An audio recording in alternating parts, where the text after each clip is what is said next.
Olá, gente! Novamente um episódio especial do NewsAcast, o podcast do mercado imobiliário sergipano e do Brasil. Obrigada por todos vocês curtirem aí, se inscreverem no nosso canal e digo ainda, você que está assistindo, que ainda não se inscreveu, se inscreva no nosso canal, clique lá no joinha.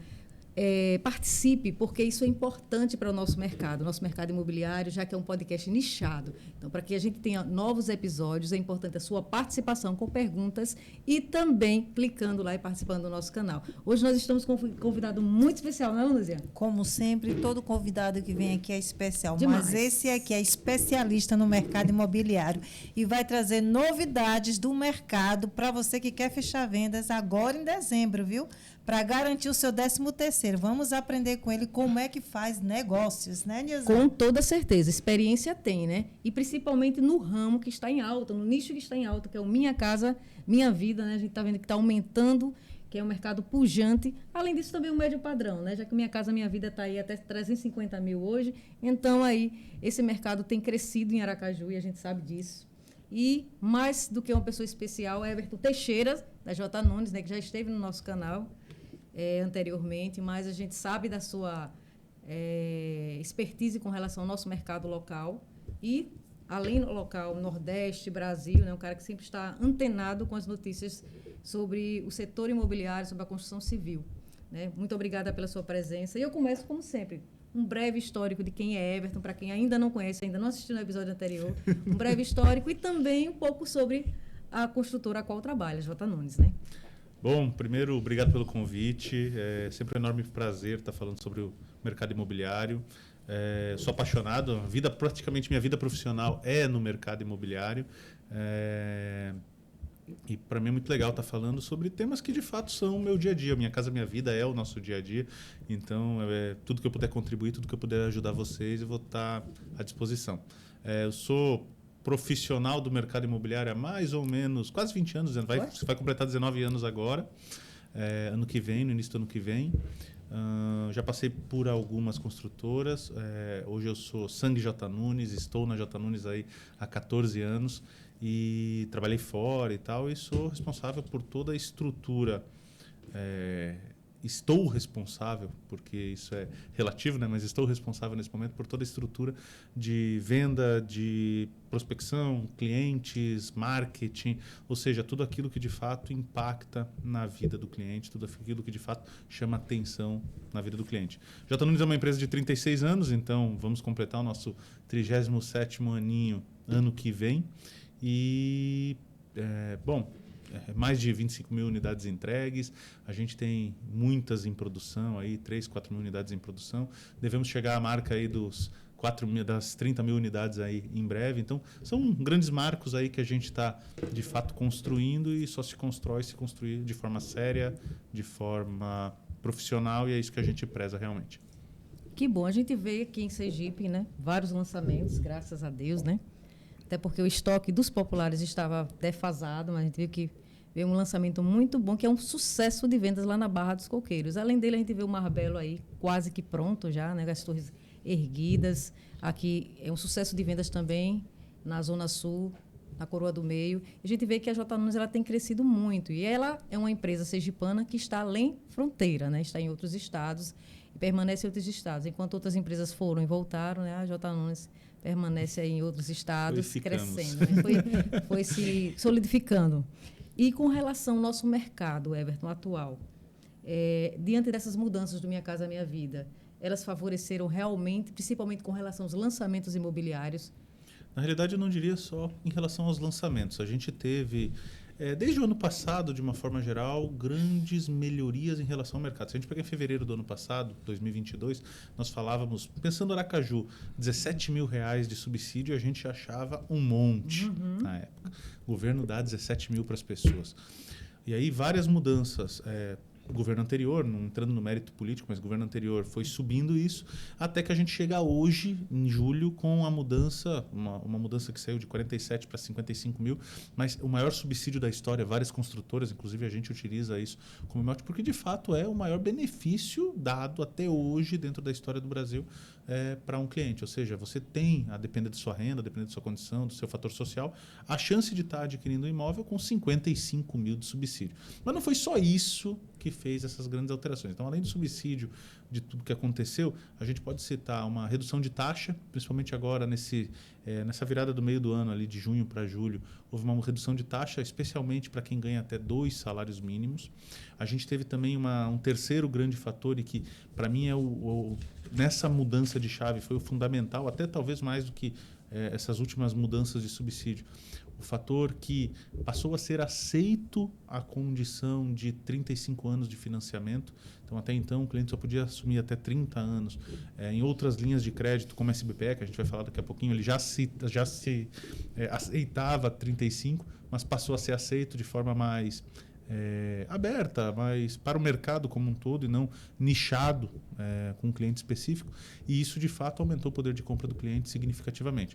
Então, a gente pode dizer, por exemplo, que um cliente que em junho adquiria um imóvel, sei lá, dando um exemplo aqui, R$2.000, adquiria um imóvel de 170 mil, 180 mil, em julho, com essas novas condições, julho, agosto, passou a poder adquirir um imóvel de 190, 185. Então, ele, de fato, teve um poder de compra, um ganho de potencial de compra enorme, e isso favoreceu, naturalmente, todo o mercado imobiliário. A gente vê muito lançamento, como você falou, Nilza, nesse período, muitas construtoras aproveitando a onda, a gente, naturalmente, com lançamentos aí vindo, mas muito porque, de fato, o mercado deu uma melhorada, deu uma estimulada, de fato, nesses últimos 3, 4 meses, e isso acelerou para todo mundo. Então, quem estava com o produto na prateleira, quem estava com a sua estrutura pronta, de fato, está surfando a onda, vamos dizer assim.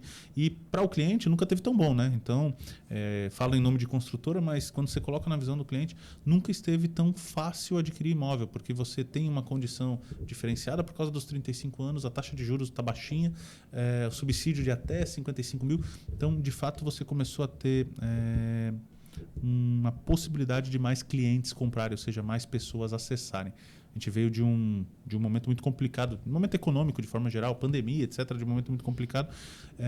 E a gente está vendo todos os índices econômicos melhorando, desemprego diminuindo, etc. Então, de fato um momento para você adquirir o imóvel. Vem o 13º aí, né? A gente tá.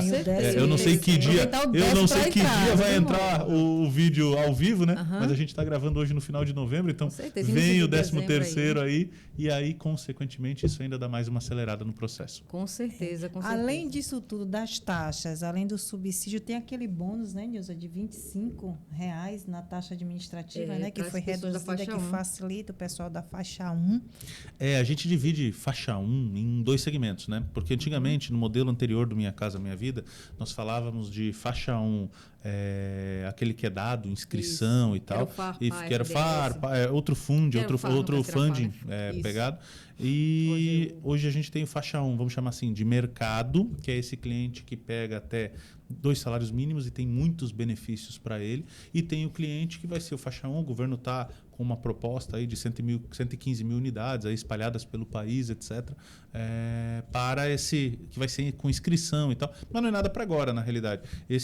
São projetos que vão começar a ser aprovados, vão começar a ser desenvolvidos agora, para daqui 2 anos, 2 anos e meio, estarem sendo entregues e, consequentemente, está tendo a inscrição e você está participando. Então, e nesse tipo de projeto, você não escolhe, você simplesmente é sorteado, você não tem certeza se vai ter ou não, e no sorteio você não escolhe a sua unidade. Aqui está lá disponível e acabou. Você quer ou você não quer.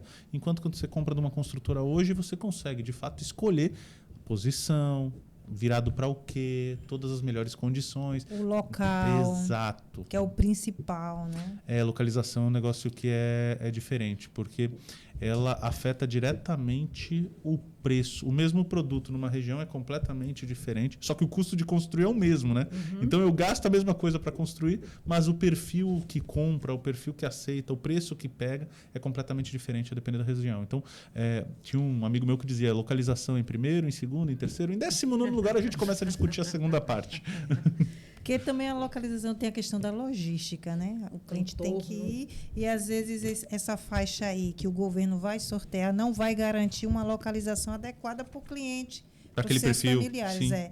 Então, tem muita gente aí na expectativa, mas é bom você garantir uma boa localização, comprando de uma construtora Confiável. consolidada, com as garantias de áreas de lazer, entre outros benefícios, né? Por isso que a gente fala muito da questão dessa faixa que você vai direto à construtora comprar o seu próprio imóvel.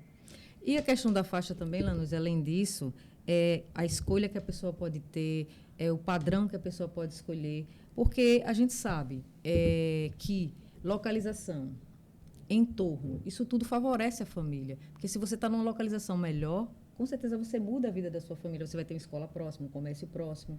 E tudo aquilo que as próprias construtoras criam, né? Elas criam áreas de lazer muito próximas, elas fazem complexos, como foi feito lá no Vida Nova Sobrado.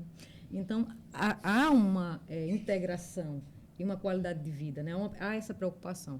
É óbvio que o sorteado, e geralmente o sorteado vai ser aqueles mais carentes que mais necessitam. E hoje a gente sabe que a mesma pessoa ganhando salário mínimo, ela hoje consegue comprar sim, através de lançamentos imobiliários, através das construtoras, e em certo padrão que nunca foi visto antes, por conta justamente desses 55 mil, que aí a pessoa conseguindo um financiamento maior, tendo o fator social de dependente e o filho, ele pode comprar um imóvel. FGTS para ajudar Pois na é, compra. pois é, então, Sempre. Tem muitos clientes com... Eu peguei um cliente com 22 mil de FGTS. 22 mil da FGTS, financia 100, ainda ganha 55, veja. Você já tem 170. E, de fato, assim, é porque o grande... Eu acho que a grande dificuldade que a gente tem, até se você lembrar quando Minha Vida surgiu, as campanhas de todo mundo era agora você pode.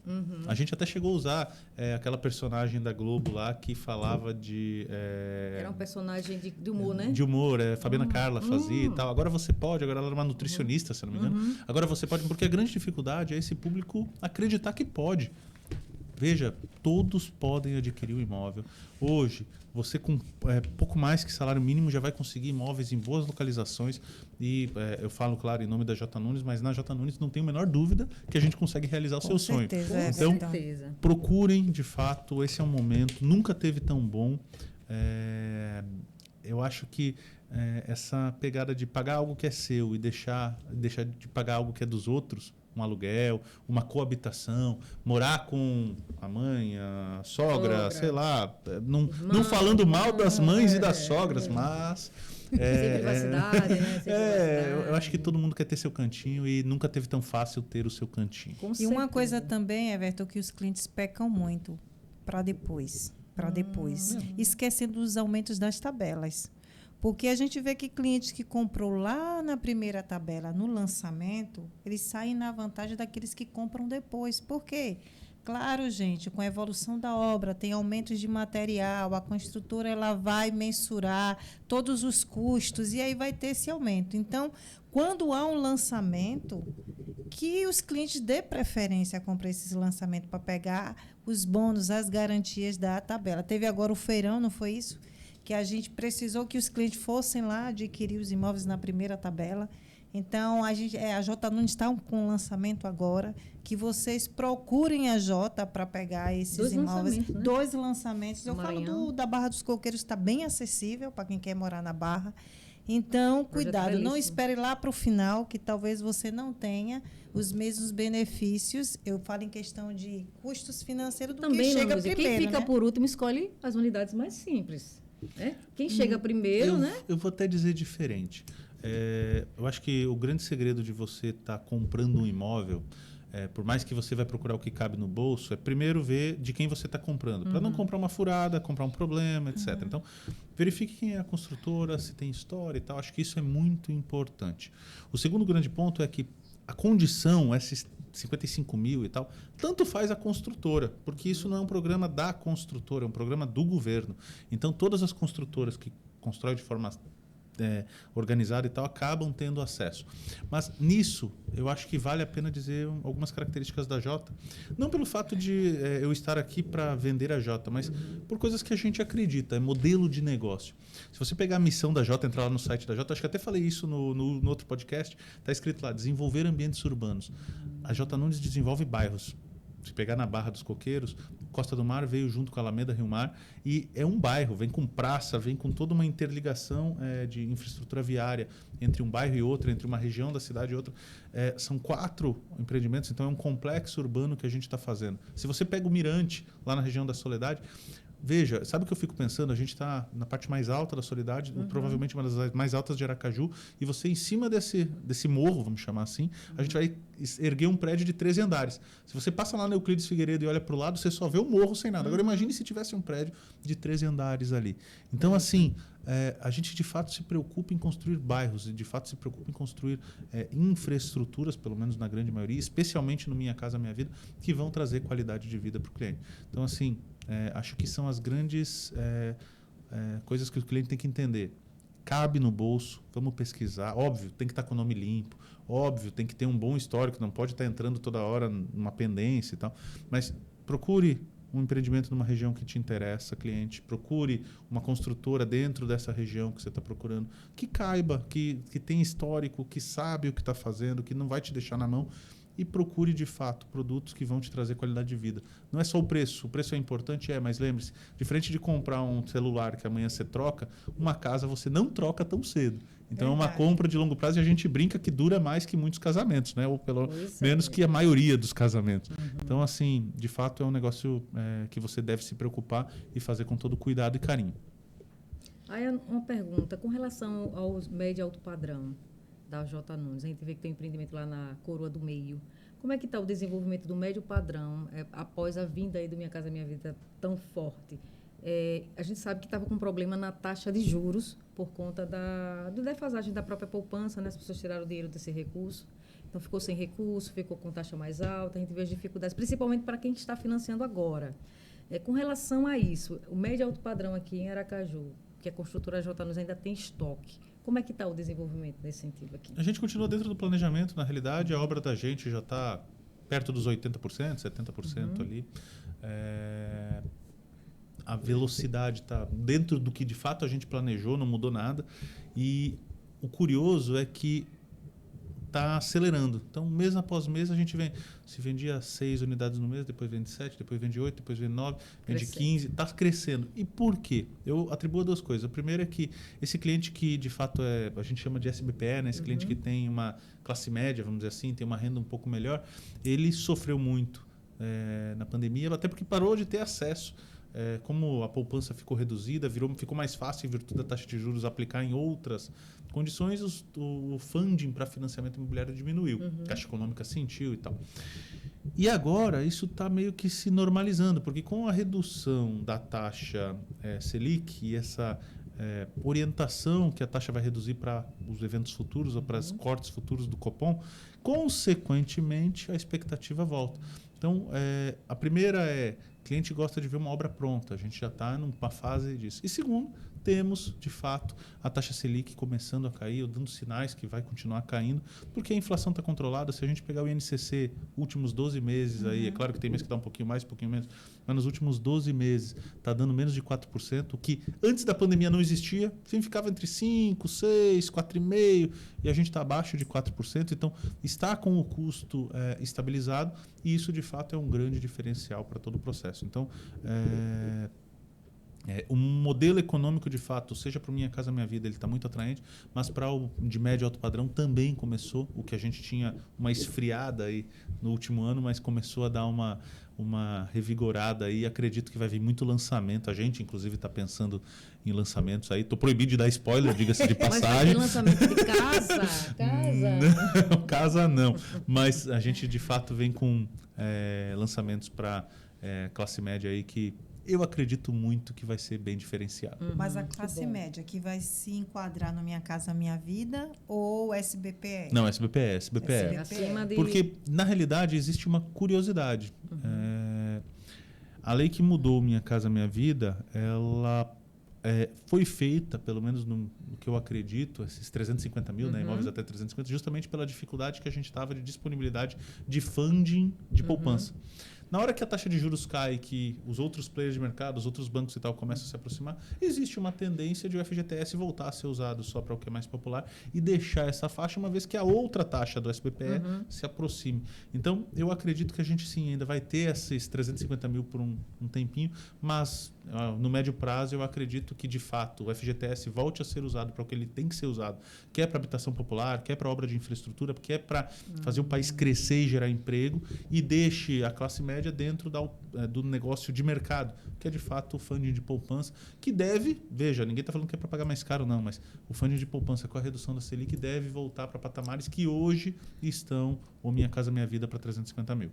Entendi. Mas a gente também que ainda se tem uma discussão, que é desde quando o novo governo entrou, da criação da faixa 4. Querem elevar, além dos 8 mil de renda bruta, para 12 mil e elevar de 350 para 500 mil. Existe essa discussão ainda. Não sei até onde realmente a gente vão querer. Assim, a insistência é grande, porque desde quando veio, ele colocou 8 mil, mas já existia essa conversa para 12. Né? E se fala nessa faixa 4. Você acredita realmente na implantação? Veja, existe uma grande discussão do governo atual em relação ao controle fiscal, né? Gastar aquilo que se tem, resumidamente. E quanto mais se sobe a utilização do FGTS, mais a gente perde o funding, porque ele acaba sendo consumido para outras estruturas. Então, tecnicamente falando, tem que ver se existe viabilidade para isso. É óbvio que quanto melhor a taxa para uma renda maior, para a gente que é construtor, melhor. Mas eu não posso ser irresponsável e dizer vamos. Tem que ver se isso cabe de fato no bolso do governo dentro de uma operação sustentável. Porque assim, é muito fácil eu chegar hoje e vou aumentar o subsídio, por exemplo, do Minha Casa Minha Vida para 100 mil. Certo. E daqui 3 meses eu tenho que tirar porque acabou o recurso. Eu acho que toda decisão de governo ela tem que ser uma decisão de Estado. E sendo decisão de Estado, ela tem que ser decisão de longo prazo e não de curto prazo.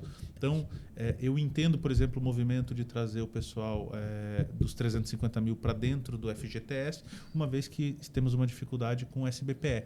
Mas uma vez que a Selic cai e que o SBPE vira viável de novo, tanto é que meu exemplo foi que eu acredito que essa faixa de 350 tende a cair. O que significa que os 12 mil nem tenderiam a entrar, entendeu? Então, mas é o que eu acredito. Eu acho que o que a gente tem que se preocupar e tem que cobrar dos nossos governantes, nossos deputados, vereadores, senadores eleitos, é justamente que eles sejam responsáveis nas decisões. Porque a gente vai sentir hoje, mas nossos filhos vão sentir amanhã e assim vai. Então, o que a gente tem que focar é que, de fato, a gente tenha uma decisão responsável. Essa que eu acho que é a grande análise que a gente tem que fazer. Que vê as consequências da liberação, né? Porque eu tomo decisão hoje e amanhã... Porque até a gente sabe que o próprio recolhimento do FGTS ele está caindo. Pelos índices que a gente observa, eu verifiquei alguns índices futuros, o FGTS ele era maior recolhido, hoje já é menor. Então, de qualquer forma, naturalmente, ele já está mais baixo do que já foi um dia, né? Ele tem menos poder de se recompor, eu diria. Porque quando você pensa, toda a reforma trabalhista e tal é para permitir algumas formas de contratação diferentes, pejotizado, etc. Então, essa galera deixa de contribuir para o FGTS. Então, de fato, isso é um ponto a se pensar. Mas o funding hoje é grande. O que não pode sei lá, por qualquer besteira, alguém ir lá tirar mais um pedaço, tirar mais uma coisa. A gente tem que proteger aquilo que, de fato, gera resultado para o país. Se você pensar, inclusive, o próprio faixa 1. Faixa 1 é maravilhoso. Só que você consome, exemplificando, um apartamento de 150 mil que você está fazendo, você está consumindo 3 apartamentos que você poderia fazer de mercado e o cliente está contribuindo com um pedaço, porque o subsídio não é 50. Se o governo dá os 150, basicamente, a gente tem essa conta de 3. Entendi. Então, acho que a gente tem que, sim, focar naquele mais necessitado, naquele que cliente, naquela pessoa que de fato está precisando, mas também a gente tem que ter, como eu disse, tomar as decisões de forma responsável, pensando no longo prazo. Entendi. Isso é muito bom. Vai fazer pergunta? Pode falar. Então, onde estão localizados os imóveis da J. Nunes? Assim, como é que, na verdade, deixa eu reformular a pergunta. Como é que é a escolha da localização para os imóveis? Veja, a gente tem, primeiro, grandes glebas que a gente transforma em bairros. A gente pode citar a Alameda da Praia lá, que a gente já tem Brisas, Marine, Praia Mar, que se conecta com, inclusive, o empreendimento da Colorado, que hoje já tem o Parque Barra e vamos ter futuros lançamentos. A gente tem o lado de cá, onde eu tenho o Rio Barra, na Rua C ali, que a gente chama. E dentro dessa Rua C, a gente tem esse bairro novo que a gente está criando, essa região nova. Não é um bairro, mas a região que é Alameda Rio Mar. A gente tem Soledade, que a gente construiu um bairro, a gente está chamando de Vila do Sol. Então, são raros os empreendimentos como o Marbelo, por exemplo, o Atos, que é um empreendimento isolado, único. Porque, de fato, o grande foco da gente, mesmo nas outras praças que a gente atua, Alagoinhas, Petrolina, Juazeiro, de fato, todo o nosso norte é construir em grandes glebas. Mas a gente escolhe, na realidade, sempre pensando na oportunidade que o cliente vai perceber. Porque, veja, não adianta eu comprar num bairro que ninguém vai querer comprar. Porque eu vou ter uma dificuldade enorme, um investimento alto de marketing e tal. Mas eu vou conseguir fazer um preço baixo porque o terreno está barato. Mas tem que se pensar na outra ponta. Quem é o perfil? Eu acho que tem um diretor nosso que fala qual é a vocação desse produto. Então, esses produtos, inclusive, eles evoluem. Ele talvez seja comprado por uma vocação e aquela região melhorou tanto que a vocação se tornou outra. Mas qual é a vocação? Eu acho que quando a gente escolhe empreendimento, acho que o grande foco é isso. Não é só a oportunidade de preço, não é só a oportunidade de uma área um pouco maior ou menor. Mas sim, de fato, eu tenho um perfil, eu tenho uma condição, que tipo de construtora ou que tipo de produto eu tenho. Porque isso é uma outra coisa engraçada. Cada construtora ela tem uma característica. Tem construtoras que trabalham nichados no alta renda. Tem construtoras que trabalham mais no Minha Casa Minha Vida. Tem construtoras que trabalham mais mixadas. A gente tem, por exemplo, médio padrão, baixo segmento econômico. Já construímos altíssimo padrão, etc. Então, mais geral, vamos chamar assim. Mas cada construtora tem seu jeitão de trabalhar. Então, tem construtora que compra terrenos já pensando no longo prazo, ou seja, investe hoje para fazer uma obra daqui 10 anos. Tem construtora que, por sua vez, constrói para fazer amanhã. Quer lançar logo porque comprou para o curto prazo e tal. Então, vai muito do objetivo, da estratégia, do momento. A gente está muito bem posicionado com terrenos, até porque na Barra dos Coqueiros a gente tem grandes áreas, a gente tem na Soledade, existem algumas outras regiões, a gente comprou outro recentemente lá no SESC Senat. Esse eu posso falar porque está até tapumado e todo mundo manda mensagem para a gente, né? Então não tenho, já está lá J. Nunes, eu não posso deixar de dizer, né? Então a gente comprou recentemente ele. Mas assim, isso ali na Jabotiana, né? Perto da Pio Décimo e tal, ali naquela região. Maravilhosa. E ali está carente de imóveis, viu? Em breve. Mas não posso falar. Spoilers, não posso. Mas assim, de fato a gente não tem uma regra. A gente procura oportunidades focando, óbvio. Não pode dar para dizer que o preço não é importante, mas principalmente pensando em vocação. A vocação do produto, do cliente. Cabe? Cabe. Então a gente vai Antes avançar. do lançamento, é feita uma pesquisa? Sim, para alguns produtos, desculpa, aí eu vou corrigir. Deveria se fazer para todos, mas a gente faz para aqueles que a gente tem mais dúvida, eu diria.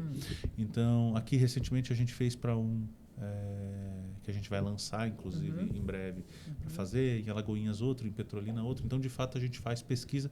Não é que a gente tenha dúvida, mas é um reforço.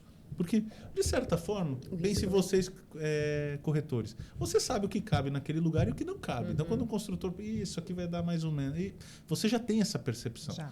Só que tem horas que a gente está montando algo que foge à curva padrão e que é necessário você ter uma opinião a mais.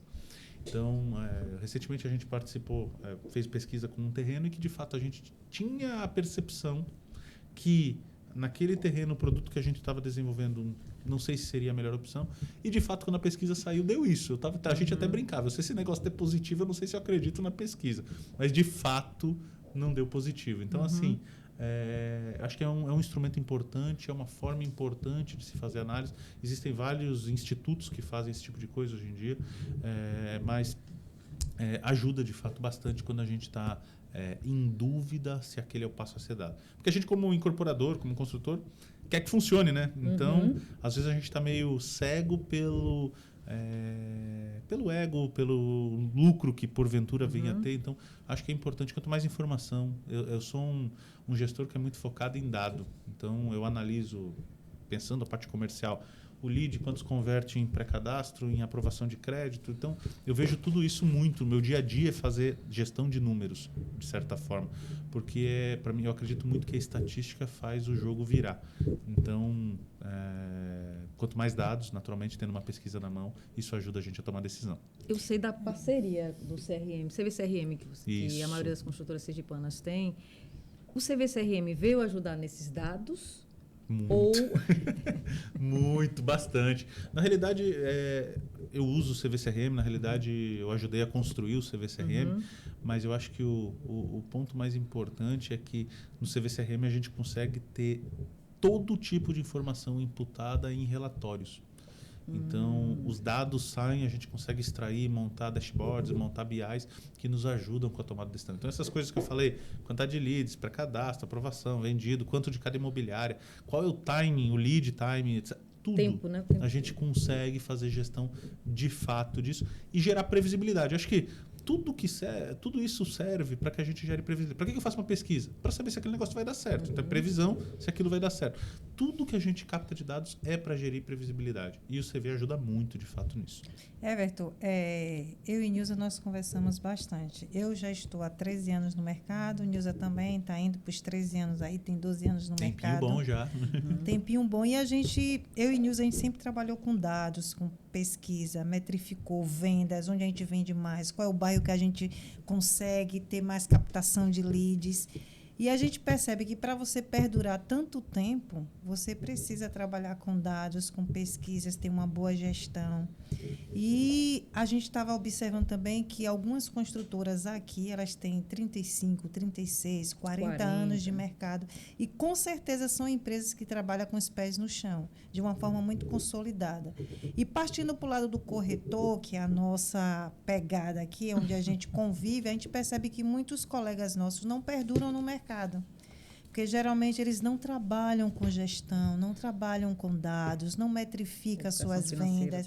Nilza deu um exemplo muito bom na palestra que ela deu agora, que é, por exemplo, tem um colega nosso que vende 50 mil, ganhou uma comissão de 50 mil.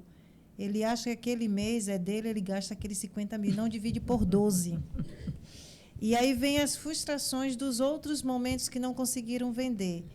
E, assim, como a gente vê que as construtoras é uma referência de gestão para ela perdurar tanto tempo no mercado, fala um pouco da gestão da Jota, fala um pouco de gestão. A gente fala porque é uma necessidade que tem muitos colegas nossos hoje que estão fora do mercado porque diz que não está acontecendo. E está acontecendo para aquele que tem gestão. Porque acha assim, eu sou corretor de imóveis, acha que não é uma empresa, acha que autônomo não é uma empresa. E tem que funcionar como se fosse uma empresa.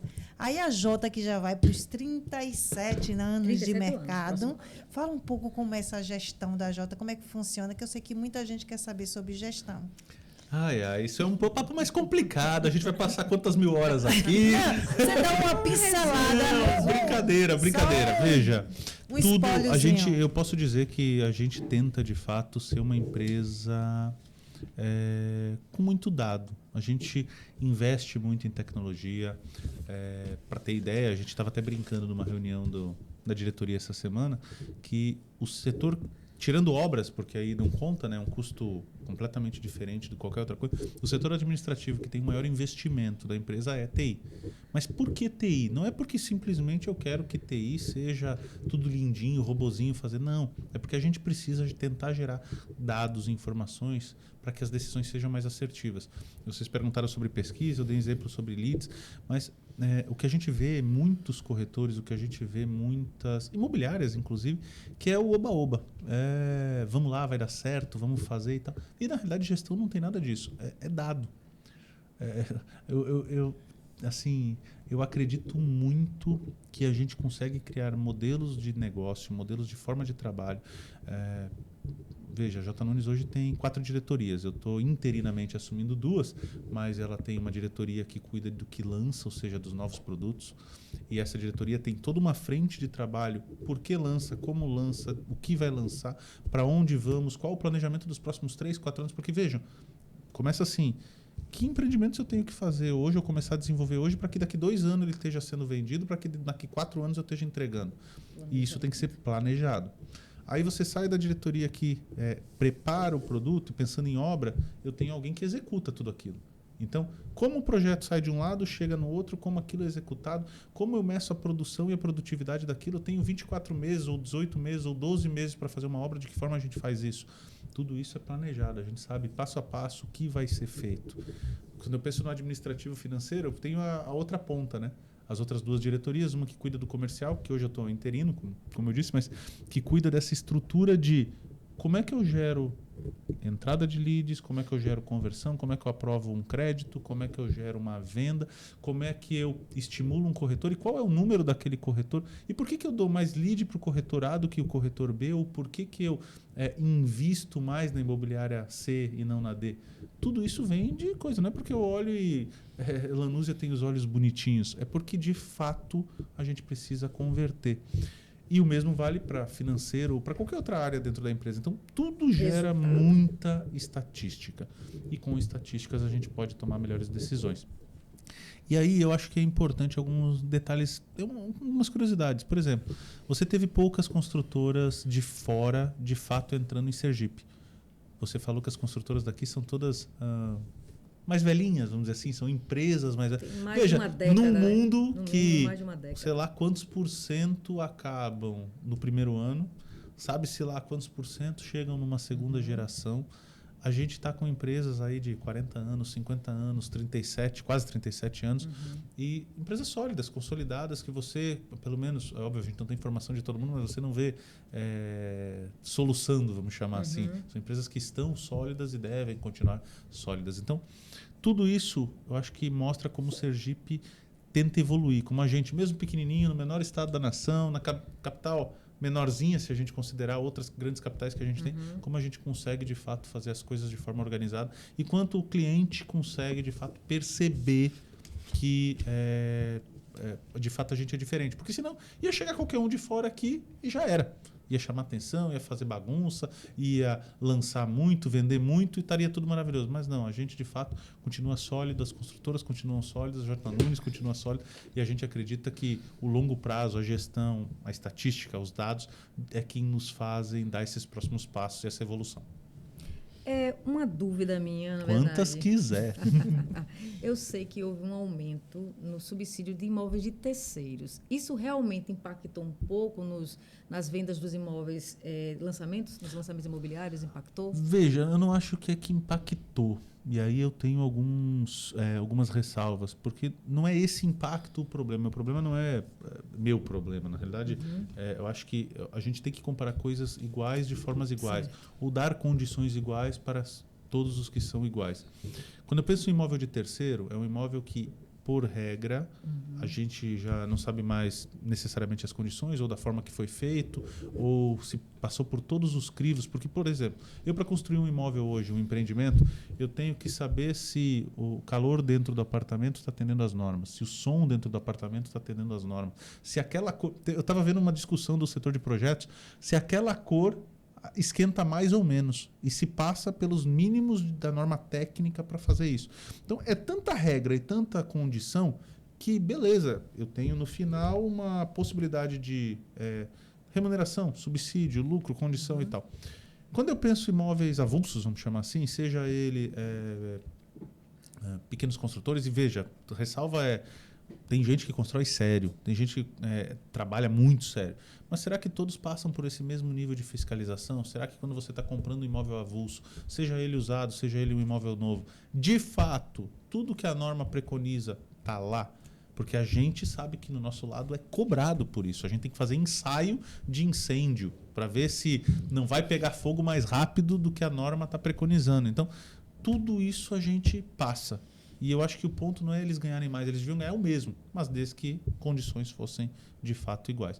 Veja, não sou da área técnica, isso é só o que a gente sente um pouquinho em relação ao mercado. Acho que está todo mundo aí no mercado para trabalhar, para ganhar dinheiro, para vender, para fazer sonhos serem realizados, mas eu acho que o ponto que a gente tem que se preocupar é que a gente de fato passa por um regramento muito maior do que a gente vê na outra ponta. Talvez, né? Pelo menos para alguns, do que a gente vê na outra ponta. Então, se as condições fossem iguais, zero problema que, de fato, tudo fosse igual. Mas não me parece que é dessa forma que acontece. Entendi. Além desse regramento, a gente sabe que tem que ter regras, até porque construir é algo muito sério, é para muito tempo, principalmente quando são prédios, a gente sabe que tem que ter responsabilidade, né? Aquela fiscalização. É importante ter essa fiscalização. Eu pergunto o seguinte, com relação... Passou aqui agora. Com relação à estrutura construtiva, que a gente vê que vem mudado bastante aqui em Aracaju. É feito um estudo para se... porque eu estou vendo muita construção com relação a... Antigamente, voltando àquele estilo placa, que não é placa hoje, que se chama de outra estrutura. Ela já vem pré-moldada. Essa estrutura hoje está sendo muito usada.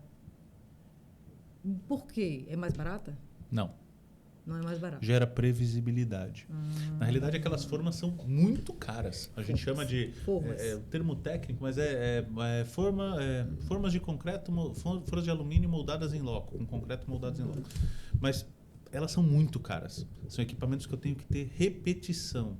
Eu tenho que fazer 700, 800 concretagens com ela numa mesmo modelo, porque se eu tiver que mudar o modelo, eu tenho que reformar a forma e tem mais custo envolvido. Sei lá. Então, assim, são modelos caros. Só que o que gera? Previsibilidade. Eu sei que eu começo um dia, sei lá, desmontando uma forma, monto de novo concreto, no outro dia eu sei que eu fiz um apartamento. Eu tenho que fazer isso todos os dias. Eu consigo industrializar com isso o processo, eu consigo operacionalizar de uma forma melhor. Então, o que a forma traz é isso, não é que é mais barata, não. Muito pelo contrário, pode ser muito mais caro. Por exemplo, a gente depende de preços de concreto, de todos os insumos inerentes ao concreto. Aço. Se isso sobe diretamente, a gente toma impacto gigantesco. Do outro lado, eu posso ter uma casa, por exemplo, sendo construída de cerâmica, os tijolos de cerâmica. Veja, a depender do momento, isso pode estar muito mais barato. Então, não tem a ver com o preço, tem a ver com a previsibilidade e com, usando os termos que vocês usaram, a forma de gerir o processo. A gente, de fato, se preocupa com tornar o mais industrial possível. Otimiza o tempo, não é isso?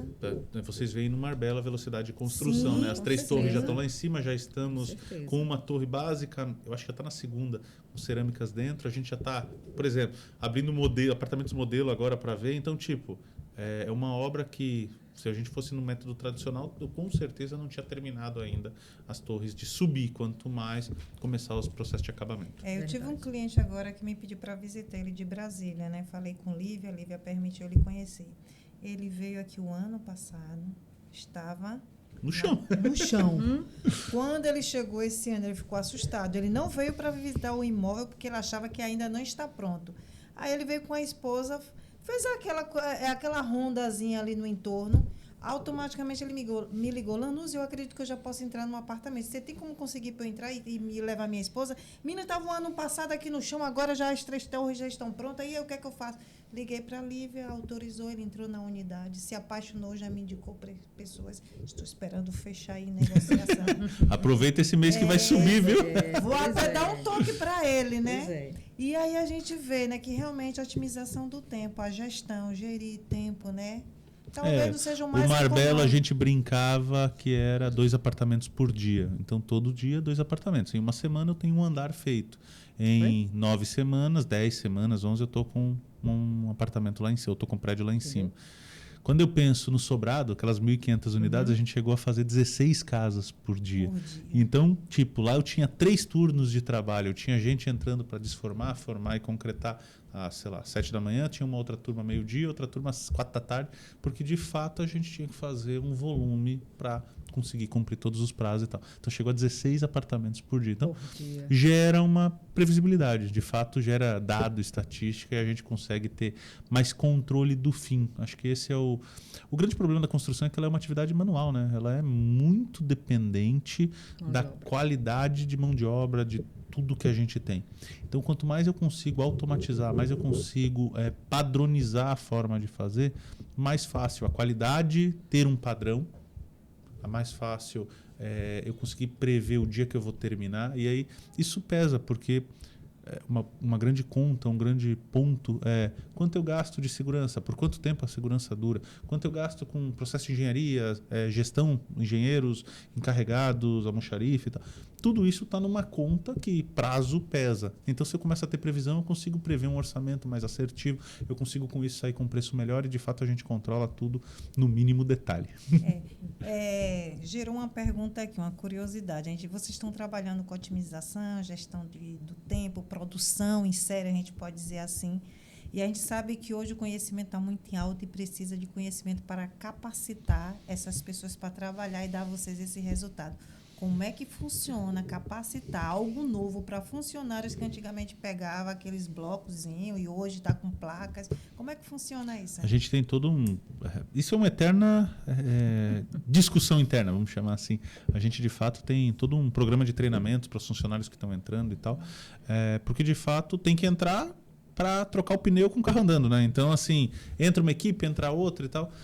Acho que uma grande facilidade é porque, como a gente trabalha com um pouco o número de terceirizados, a maior parte é mão de obra própria, a gente acaba que o fato de eu ter treinado de uma obra, quando eu chegar na próxima, ele já está mais ou menos consciente. Então, a gente gira hoje na faixa dos 1.300, 1.300 funcionários, mais ou menos, boa parte disso em campo. E aí acaba que a gente tem uma sequência, né? Termina uma, vai outra, a gente sempre tem obras rodando. Por exemplo, o pessoal que saiu do Parque Barra está indo para o Costa do Mar ou está indo para o Mirante. Então, o Mirante já começou, inclusive. Então, de fato, a gente acaba... É uma necessidade, é uma preocupação o treinamento, mas a gente tem conseguido, graças a Deus, segurar a equipe, ter essa evolução, fazer as pessoas... continuarem com a gente. Né? Acho que a gente tem sido bem quisto por todo mundo. Com relação à jornada de compra do cliente, você falou que o CRM ajuda bastante a entender o momento de compra daquele cliente, desde quando ele chega até quando finaliza. Justamente o CRM serve para isso. Com relação aos imóveis populares, vamos dizer assim, hoje de 150 a 200 mil, o perfil, como é o perfil? Qual é essa demora? Realmente você já tem um cálculo para dizer, o cliente entrou hoje pelas redes sociais, daqui a 6 meses, no máximo, ele vai comprar. Existe um cálculo, uma estatística? Eu até tenho esses números internos, mas ela é variável por outro motivo. Não está relacionado, no meu ponto de vista, o tempo que ele leva para comprar, e sim o momento econômico que a gente vive. É muito menos importante, muito menos atrelado, pelo menos o que a gente vê estatisticamente, vou ficar 24 meses como lead ali.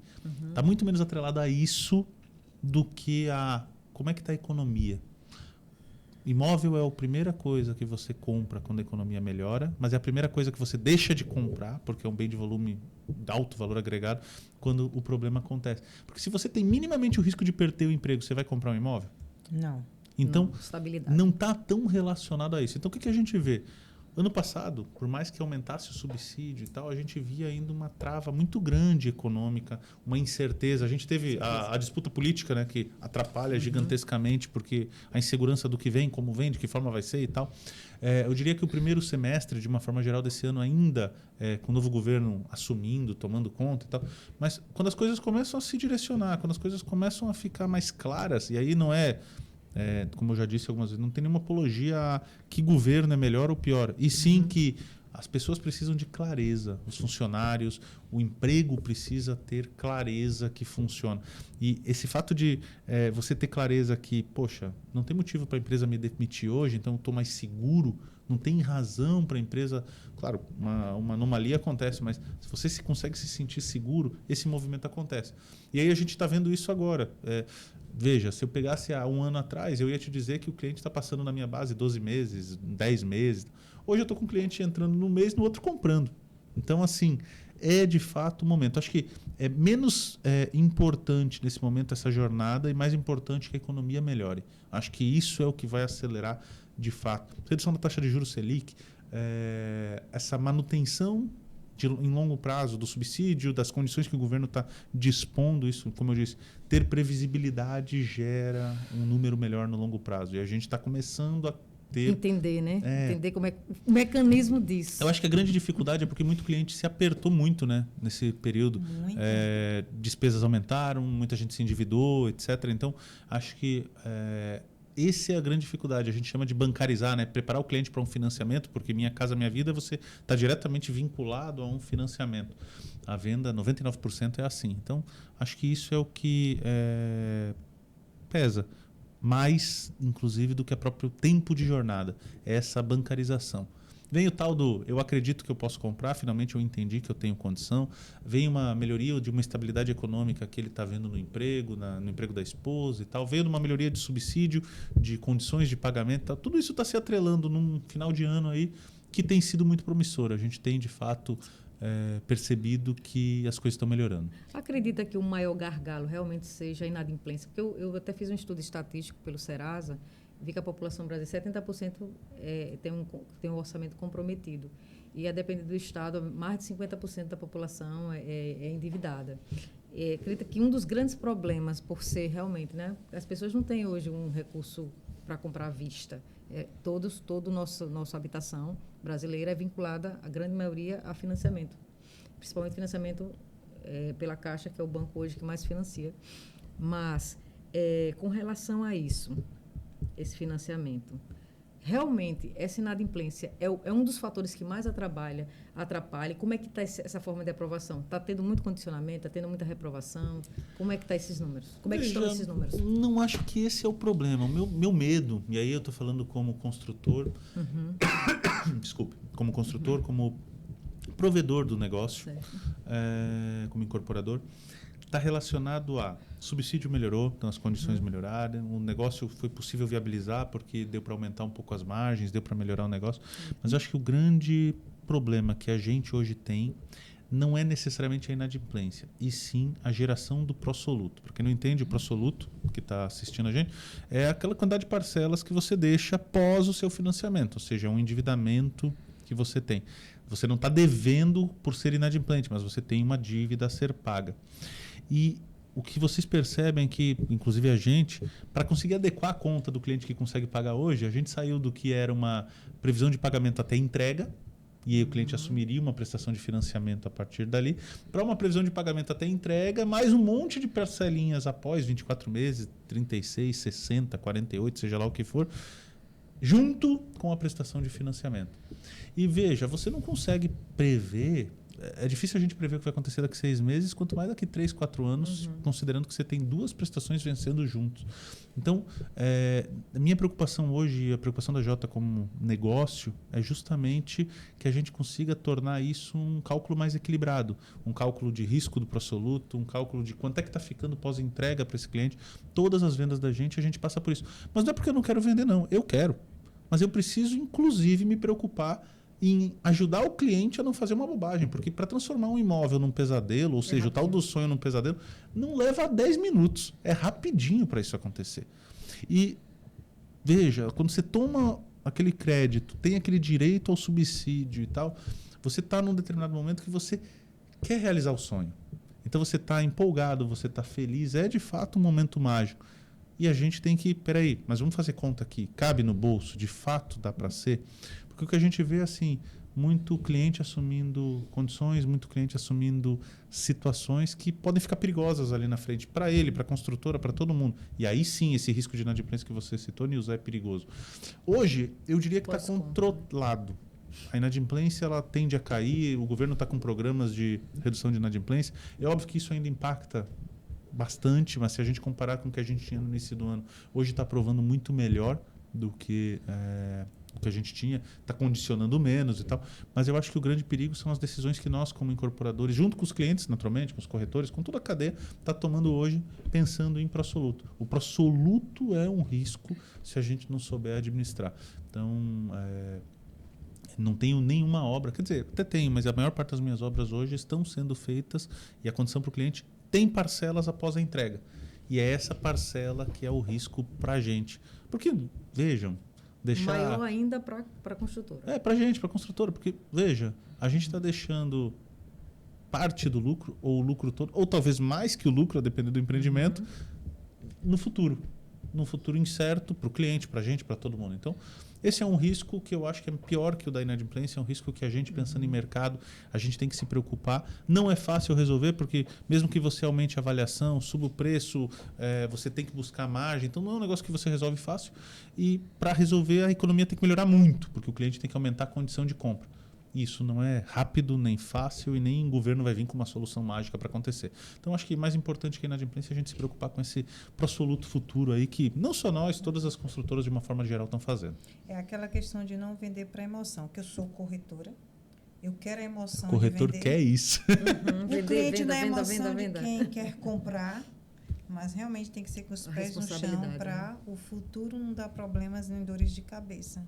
Para ambos, né? Que eu acho assim, quando você está em um jogo, todos têm que ganhar.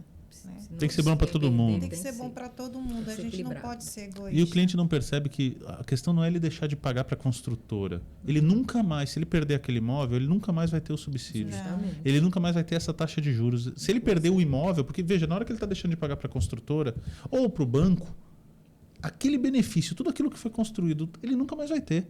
Então, tipo, quando eu digo real, sonho virando um pesadelo, é porque de fato você vai perder a oportunidade, que muitos desses clientes, a oportunidade que tem de ter um imóvel através do programa Minha Casa Minha Vida, que de fato é sensacional.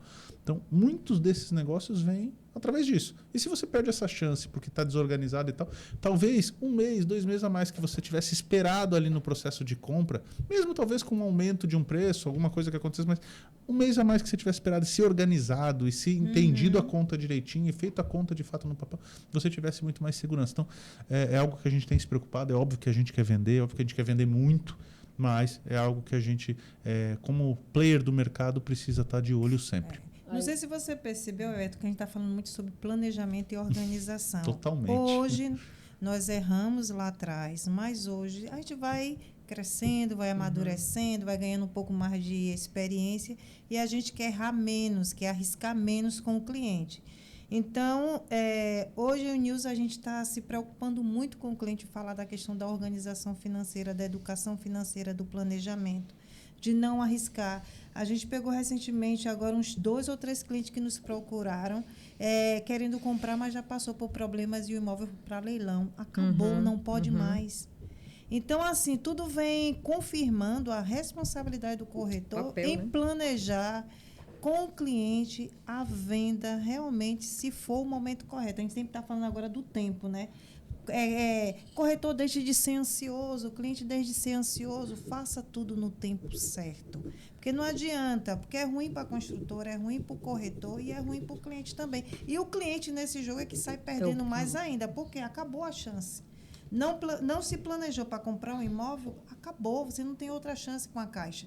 A não ser que sua posteridade possa comprar, seus filhos. Se for pequenininho, vai ter que esperar muito. Com certeza. Então, a gente está focando muito na questão do planejamento. Hoje, qualquer cliente que chega e diz, você tem condições de comprar, quem vai entrar na compra com você? Qual é o seu planejamento? Você vai ter que fazer uns ajustes no que você já consome, no que você já aposta o seu dinheiro. Então, realmente, hoje a gente busca por causa de quê?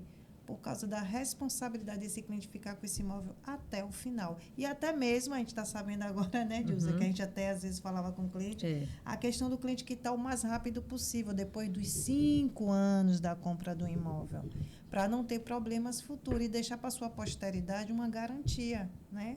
Uma garantia. Isso é porque a gente está estudando aqui várias vertentes. Imóvel é patrimônio, né? Não, veja, por mais que perca valor, ele continua existindo. O imóvel está ali. E normalmente ele não perde, ele ganha valor. Então, se bem comprado, localização, como a gente falou no início desse bate-papo. Então, acho que assim, planejamento, organização, tem muito corretor que vem na empolgação ainda hoje e não consegue perceber ainda o estrago que faz se fizer uma bobagem, né? Então, é aquela história, a mescla do novo com o mais experiente, né? Do novato ali com a experiência. É muito bom o novato, a energia que essa galera nova, os novinhos aí estão trazendo. É verdade. Mas a experiência tem seu valor, rápida, né? né? Exato, mas a experiência Muito tem gás. seu valor. Então, mas está melhorando, as coisas estão melhorando. Como gestor quais são, o corretor que se destaca, geralmente tem quais características? Geralmente o corretor que tem meta, quais são os corretores que realmente perduram e que são recorrentes? Porque eu acho que um corretor bom ele tem que ter recorrência, vender todo mês, né? Ter aquela recorrência. É óbvio que a gente sabe que qualquer ciclo econômico tem ciclos, né? Ciclo econômico tem que ter estoque para vender, se for lançamento imobiliário. Mas qual é assim, as principais características daquele corretor que realmente ele consegue ter meta, vender todo santo mês e realmente ter uma certa estabilidade na profissão? Eu diria que existem, no meu ponto de vista, dois perfis de corretor de sucesso. E, na realidade, não é corretor, é qualquer profissão. O primeiro perfil é o cara que é um nato, ou seja, é fora de série. A gente, ao longo desses 19 anos, eu conheci alguns que vão vender leite, ou melhor, gelo para esquimó. Então, é um negócio que Só que esses caras são, sabe, completamente fora da curva. São situações que não existem. Você cruza aí competência técnica com habilidade interpessoal e é um negócio que o cara tá lá na pontinha, no limite dos dois. Não existe isso fácil. Então, essa é a coisa que o gênio tem. Então, acho que não é para essa galera e não dá para considerar que isso vai existir para todo mundo. Para mim, quem tem sucesso, de fato, é quem tem processo. Quem cria um método de trabalho. Eu não sou animador de torcida. Se você chegar num evento meu com os corretores, muitos, inclusive, não vão nem gostar de mim. Eu não sou animador. Mas eu entendo que se você conseguir ensinar as pessoas a trabalhar dentro de uma lógica, dentro de um ritmo, dentro de um processo, e esse ritmo ir diariamente melhorando, as formas de controle, as estruturas, gerando novos números, novos dados, e você vai gerando, você começa a ter processo e continuidade. Exemplo, como corretor. Se todo dia você pega uma lista fria de uma construtora, todos os dias, você for lá e pegar uma lista fria para ligar, 20 nomes, 10 nem atendem o telefone. Os outros 10 atendem, 5 não dão nada, 3 dizem que não vão, sobra um ali no processo. Pronto. Dos 20 hoje, você conseguiu um que de fato fez. Se você fizer isso no dia seguinte, você tem mais um. Se você fizer isso no dia seguinte, você tem mais um. Porque a estatística vocês vão ver com o passar do tempo que vai dar igual. Ao final do mês, você tem 20 clientes passíveis de fechar um negócio. Hoje o corretor ele quer sentar na cadeirinha ou quer se acomodar dentro de um plantão ou quer receber um lead que uma construtora está captando, ou seja, que tem um custo. De vez em quando. E para ele aquilo é ser corretor. Para mim isso não é ser corretor. Para mim isso não é nem ser necessariamente um profissional. O profissional é aquele que cria um processo de trabalho. Como eu disse, são dois que têm sucesso. E a gente consegue dentro da estrutura da J. Nunes, veja, se ser corretor fosse sorte, e a gente percebe algumas situações que acontecem que aquele corretor caiu de paraquedas ali, deu certo. Beleza. Mas a grande maioria do processo, ele vem de muito trabalho, ou seja, muito processo, muita organização, muito fluxo, muita gestão do que está fazendo. E os gênios que não conta. Tira o gênio da conta, se você não tiver processo, você não tem sucesso. Tanto é que se você pegar ao longo de 20... Eu estou na J. Nunes há 14 anos. Dos 14 anos meu de J. Nunes, e pega os top 10 da J. Nunes, em cada uma das regiões que a gente atua, em regra, 8, 9 se repetem todos os anos. Como é que é sempre o mesmo? É sempre o mesmo que é bom, não surge ninguém novo? Não, é porque é o mesmo que começa a ter padrão. Você cria procedimentos, cria processos para fazer isso. Então é o que eu acredito. Veja, eu venho da escola da administração, né? Na escola da administração, ter procedimentos ou ter formas de fazer é um negócio interessante. Como disse, eu não sou animador de torcida. Muitos queriam ver aí um coach, animador de torcida, com frases mirabolantes, mas infelizmente eu não vou conseguir ajudar nisso, não.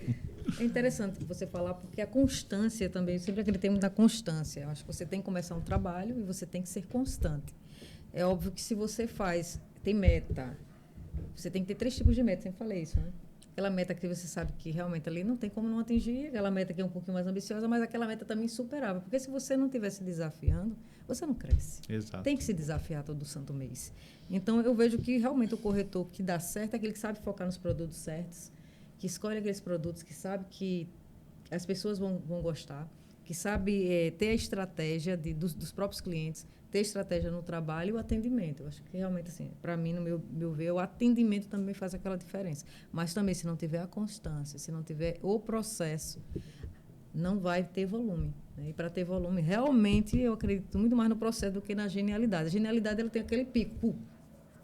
E os gênios não existem, né? Sobrando por aí, né? Se fosse fácil. Mas o processo, está raro, né? Estão procurando. A constância, para mim, é tudo, realmente. Everton, o papo tá bom, maravilhoso, mas as suas considerações finais para o nosso mercado sergipano, para o Brasil, que deseja que venha realmente assim, porque o nosso desejo é venda, claro, o corretor quer ganhar um pouco mais, também quer realizar o sonho dos clientes, porque também tem a missão, acho que o corretor que também trabalha com a missão e tem isso muito claro, ele trabalha com mais amor e realmente as coisas fluem naturalmente. O que é que esperar desse mercado aí que vai vir? Né? A gente já está próximo do finalzinho do ano. E também considerações finais mesmo. Diga aí o que está no seu coração. Eu acho que já falei demais até. Mas, assim, se eu pudesse dizer qualquer coisa para terminar, é que, assim, tudo indica que 2024 vem muito bom. Tudo indica que vem melhor do que foi, principalmente o segundo semestre de 2023. Apesar de ser um desafio, porque é um ano político de novo, né? Toda vez a gente tem a cada 2 anos um ano político. Verdade. Então, o lado político é sempre um desafio. Atrapalha. Mas, de fato, acho que a gente vai ter um ano de 2024 de muitas surpresas positivas. E o único pedido, né, uma vez que a gente está falando para o mercado de uma forma geral, é que assim, vamos tentar ser o mais responsáveis possíveis, porque é muito fácil tomar uma decisão e não se preocupar com as consequências ali na frente. Então, acho que se a gente conseguir todo mundo se ajudar para ter um mercado melhor, naturalmente ele melhora. Se todo mundo estiver pensando para o mesmo lado, ninguém estiver inventando a roda, ninguém estiver tentando ser mais esperto aí, porque esperteza, em regra, é um problema. Acho que todo mundo chega mais na frente, todo mundo consegue, de fato, dar o próximo passo. Então, acho que é isso que eu tinha para completar. Nós só temos a agradecer mesmo sua segunda passagem aqui pelo nosso podcast, abrilhantando, enriquecendo o nosso conhecimento. E é bom você, corretor, sempre estar atento a essas novidades do mercado, porque uma dica, um insight, ele muda o jogo, né, Lanúzia? Muda e como muda. Gratidão, Everton. Gratidão também a J. Nunes. Gratidão ao mercado imobiliário sergipano. Com certeza. Obrigado pela oportunidade. Obrigada. Valeu.